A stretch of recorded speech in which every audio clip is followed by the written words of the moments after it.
At first, this was supposed to be the easiest win in royal history. A real-life prince meets a Hollywood actress. They fall in love. The palace modernizes. Everyone claps. Roll credits. Instead, it turned into lawsuits, leaked family drama, billion-dollar media deals, and a slow-motion breakup between a prince and the institution that made him one. Because somewhere between the wedding bells and the Netflix cameras, Harry and Meghan stopped playing by royal rules and decided to fight the crown using the one thing it hates most: public opinion. To understand how a fairy tale turned into a full-blown royal feud, you have to understand what Harry and Meghan represented to the monarchy and why that made their choices so dangerous. Because this wasn't just a couple in love. To the monarchy, this was a walking brand risk. When Prince Harry married Meghan Markle in 2018, it felt like the royal family had finally found something it hadn't had in decades: relevance.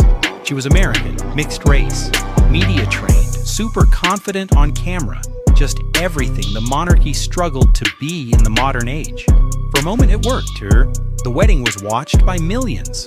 Headlines praised the new royal era. Harry looked genuinely happy, and Meghan looked like she owned the moment.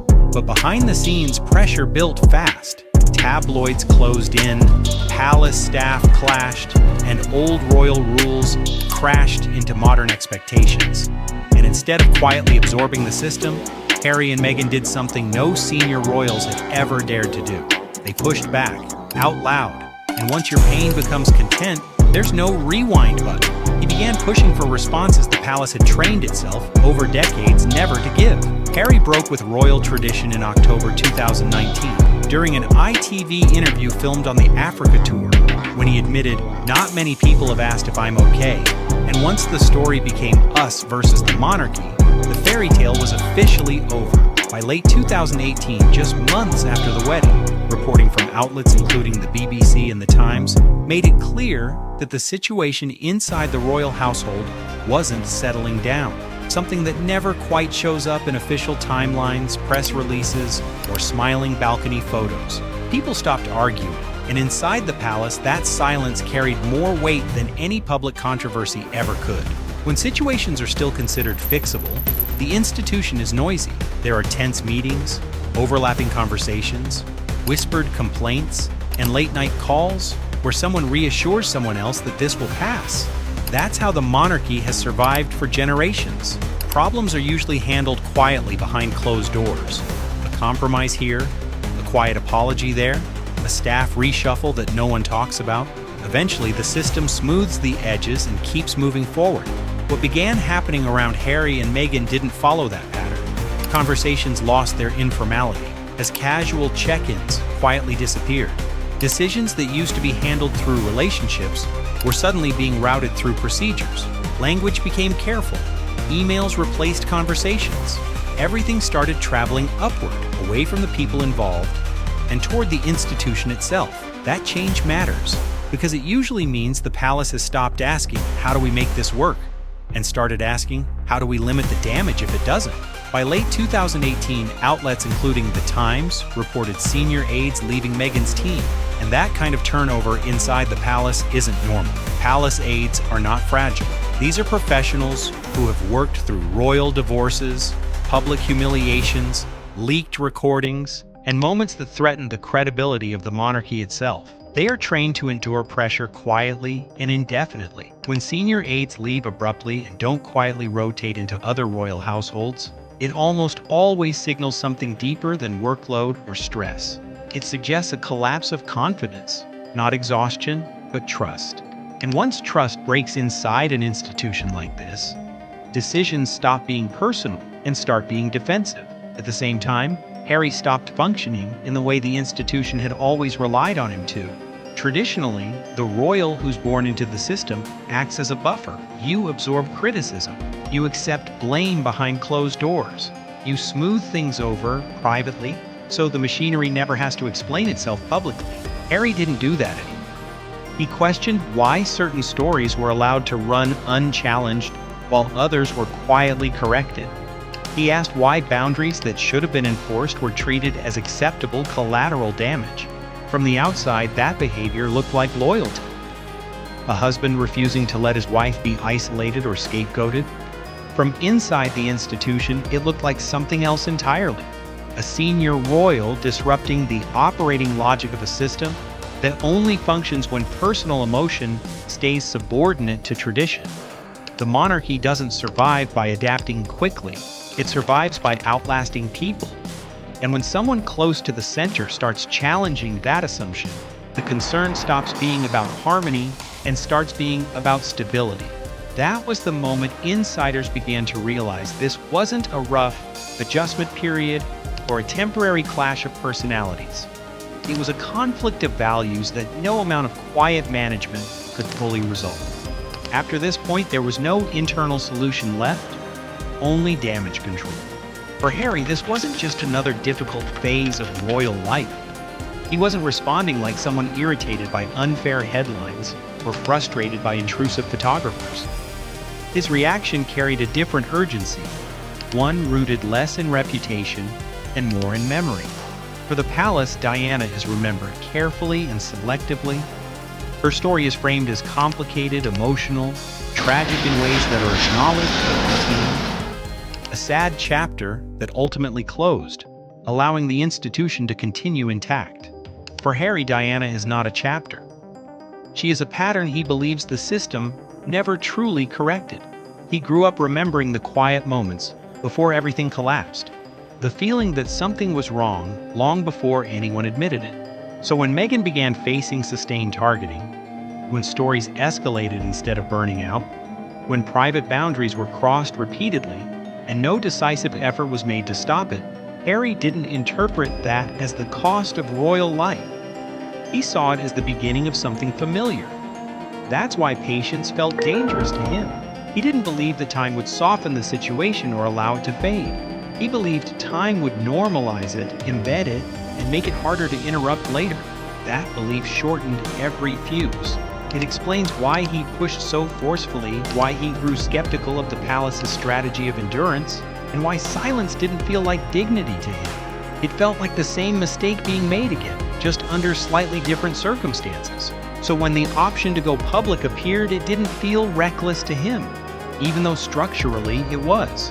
To Harry, it felt preventative, a way to interrupt a trajectory before it hardened into something irreversible.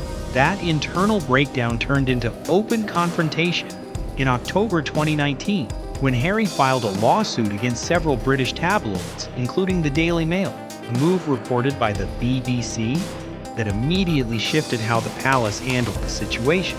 It froze everything in place. Inside royal culture, taking the press to court is understood as crossing a line that cannot be uncrossed. For decades, the monarchy's relationship with British tabloids has been openly adversarial, but quietly functional.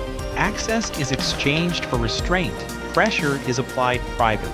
Conflicts are negotiated off the record, not litigated in public. Courtrooms replace private pressure with public filings, sworn statements, and all permanent records. In royal terms, that's a one-way door. Once you step through it, quiet resolution stops being an option for everyone involved. Harry wasn't interested in restraint. He wanted accountability, and accountability requires records, statements, and consequences that can't be softened behind closed doors. When he attached a public statement to the lawsuit that explicitly referenced his mother, Princess Diana, the meaning of the case shifted instantly. This stopped being about a single letter or an isolated incident. It became about continuity, about whether the institution had actually learned anything from its past or whether it had simply survived it. That comparison landed heavily inside the palace, not because it was offensive, but because it was structurally dangerous. It reframed the situation from a dispute to a diagnosis. Once continuity is suggested, the argument stops being about behavior and starts being about systems. From that point forward, the internal conversation changed. The question was no longer how to repair the relationship, but how much exposure the institution could absorb, and how to prevent the narrative from expanding further. From that moment on, every move was judged by how it might read on paper. By January 2020, the situation finally spilled into public view. As the new year started, Harry and Meghan released a public statement announcing they would step back from senior royal roles. Before the palace had finalized its response, almost deliberately gentle in tone. The impact, however, was anything but. The issue wasn't their desire to leave. The palace could have managed that outcome. What made the announcement destabilizing was timing. They spoke before the institution had finalized the framework. In royal logic, structure precedes declaration. Symbolism depends on sequence, and sequence had just been broken. Individuals do not announce structural change independently. The system speaks first. The Sandringham meeting that followed wasn't a reconciliation attempt or a family intervention.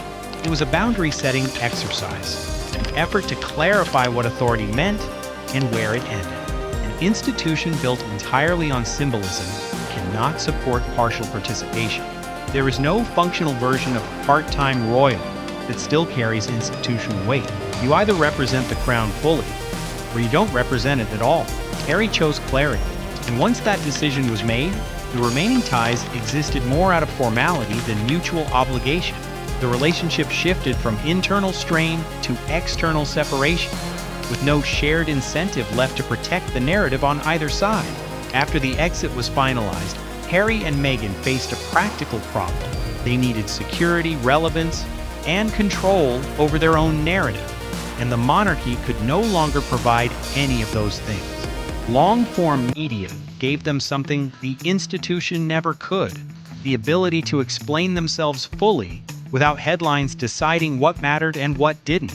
The streaming and publishing deals were not about spectacle or wealth, they were about control. Control over format, timing, and framing. Long-form storytelling allows for emotion, context, and complexity in ways headlines never will, and that was where Harry and Meghan believed their version of events could exist without distortion. But that approach carries a cost that's easy to underestimate. Once you begin narrating your experience publicly, silence no longer reads as dignity. It reads as omission. The audience expects continuation, resolution, or evolution, and opting out becomes harder the longer the story runs. At first, public attention felt justified, but over time, the emotional shape of the story stopped changing. The stories felt raw, overdue, and emotionally grounded in something unresolved. Over time, however, the emotional architecture stayed largely the same. The grievances remained open-ended. The antagonists stayed indistinct. Each new appearance revisited familiar terrain without offering a sense of closure. Gradually, sympathy began sharing space with something else. A quieter, harder-to-name fatigue began setting in. Each interview, each series, and each follow-up retelling reopened the same chapter, pulling the monarchy back into focus, even as Harry and Meghan expressed a desire to move beyond it. That tension didn't erase public support, but it complicated it. It introduced doubt about whether distance was actually being achieved, or whether the story itself had become impossible to leave behind.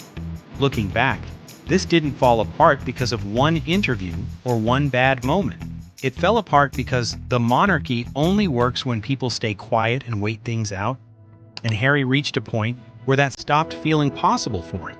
Once that line was crossed, there wasn't much room left to fix it. The system couldn't change without weakening itself, and Harry wasn't willing to keep playing his role just to preserve the image. So he left, and the institution carried on, steady as it always had. The fairy tale didn't end in a scandal.